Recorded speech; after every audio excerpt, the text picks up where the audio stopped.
ගොඩක් මිනිස්සු තමන් ඉන්න තැන තමන්ගේ කරේ අත දාලා තමන්ගේ හොඳ කිව්වට හොඳට මතක තියාගනින් ඔබ නැති තැන්වල ඒ මිනිස්සු පොත් ගණන් ලියන්නේ සහ කතා වෙන්නේ ඔබේ වැරදි. ඕක තමා මිනිස්සුන්ගේ හැටි.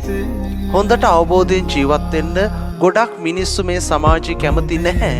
තමන්ට වැඩිය අනිත් එක ගොඩ යනවට.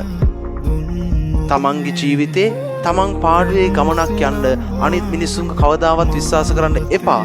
මොකද ඒ මිනිස්සු තමන්ව ආශ්‍රය කරන්නේ ඔයාගෙන් ඒ මිනිස්යාට වාසියක් තියනවා නම් උදව්වක් තියනවා විතරයි ළමයි. ඔයාට ඒ මිනිස්යාගෙන් කොච්චර ප්‍රශංසා ලැබුණත් ඒ මිනිස්සයා ඉන්න තැන විතරයි ඔයාට ප්‍රශංසා දෙන්නේ. ඔයා නැති තැන්වල ඔයාව දෙකේ කොලයට දාලා කතා කරන්නේ. ඔයා ඒකින්ද වටිනාකමක් නැති මිනිස්සු ගාවින් ඈත් වෙලා වටිනාකමක් තියෙන මිනිස්සෙක් ගාව රැඳෙන්න. ඒක තමයි ජීවිතේ